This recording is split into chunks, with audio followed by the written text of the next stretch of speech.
All right, welcome back. This is the first presentation of Chapter 7 on the media. Of course, the media is a First Amendment protected intermediary institution that's essential for democratic governance. Citizens, in order to understand how to participate, need to have accurate information, and so the media plays an incredibly important role, one that's increasingly becoming controversial over time. So these are the key topics. This is basically just how the assigned reading is organized. Again, I will not insult your intelligence by reading it to you. I'll give you a chance to look at it, though.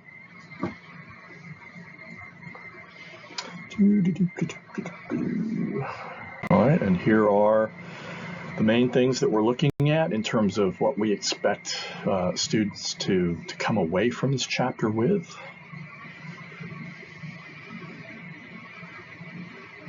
All right, let's jump into it. What government does and why it matters. We have a student named Alexis Ray. She was the editor-in-chief of the A&T Register, which is a student newspaper at North Carolina A&T, which is the largest historically black university in the U.S., it's in Greensboro, North Carolina.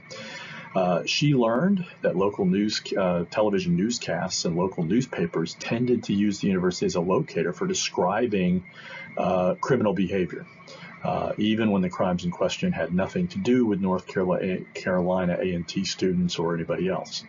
So, in essence, what she's seeing is the idea of implicit bias in crime reporting. So from Ray's perspective, headlines reading, person shot at convenience store near, North Carolina A&T, or television crawlers that read, man, woman killed in shooting near North Carolina A&T, fed into stereotypes associating black people with crime and reinforcing the impression among Greensboro residents that the university environs was somehow a dangerous place.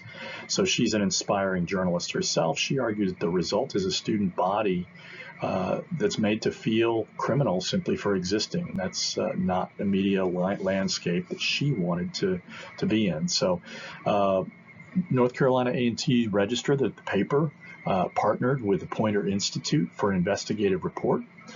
And then, Alexis Ray transitioned from being a journalist to a problem solver. She went to local media, newspaper people, and television folks, and she actually presented them with this material, and that actually caused the local media to change their coverage and how they addressed crime in the city.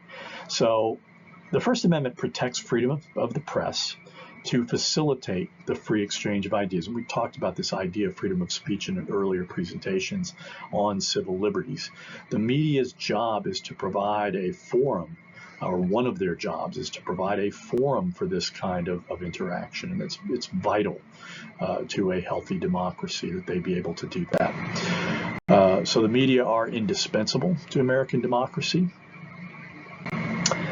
The media, again, freedom of the press is protected under the First Amendment. Now, what that meant, freedom of the press, back then, it probably meant that the government couldn't have a monopoly on printing presses, that the printing presses needed to be privately owned. And in fact, governments, local governments and state governments in that early period avoided getting into the printing business. They always contracted out, which is an important aspect of that relationship between the government and private enterprise.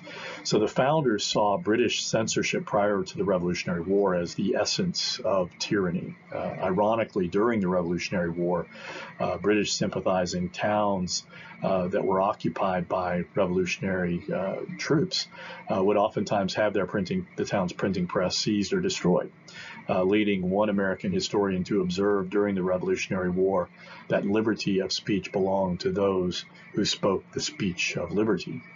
So despite claims from both Republicans and Democrats that the media are biased, most Americans believe that freedom of speech remains very important. So this is important for you to remember. The media has three basic roles. One, inform the public. Two, provide a forum for the exchange of views, and 3, to act as a watchdog against the powerful. So again, on educating the public, the text cites the American philosopher John Dewey, who emphasized the importance of the media as a potential public educator. A strong democracy involves more than voting rights, but also includes communication to ensure clear lines of communication. Dewey believed that the media had the potential to level the playing field between political elites and the people, especially working class people. And so again, that highlights the importance of the media's job as a watchdog, right? To alert the public to things that are going wrong, to corruption and to malfeasance in office, which again is oftentimes being weaponized today.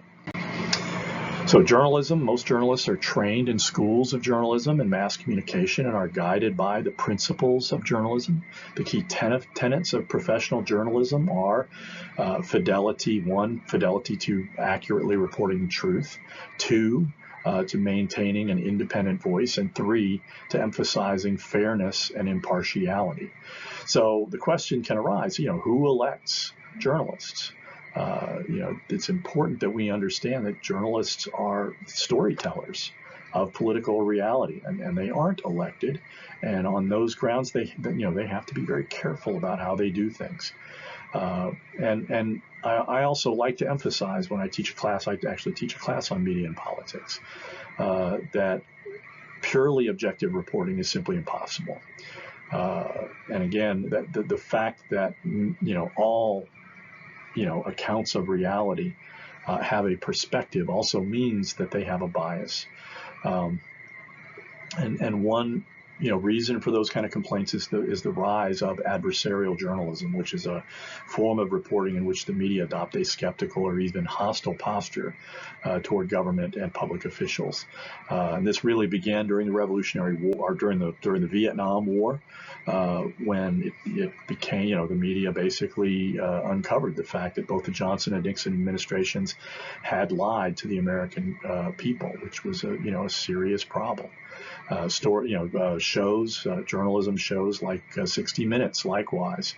They both exposed corruption, but they also kind of, pioneered the idea of ambush journalism, which oftentimes could be, it's a tool like anything else, and it can be abused. So digital media can be inaccurate. And again, without the traditional media's commitment to fact-checking, digital media sometimes spread inaccurate information and rumors. For example, in 2008, the false claim that President Obama was not a natural-born citizen spread rapidly online and remained a top story even after Obama released his official long-form birth certificate. And in fact, I think we could fairly say that Donald Trump rode to prominence, basically highlighting this idea that Barack Obama somehow was not a real American. So that's it for this presentation. When we come back, we will continue our discussion of the media and the role that they play in American democracy. I'll see you next time.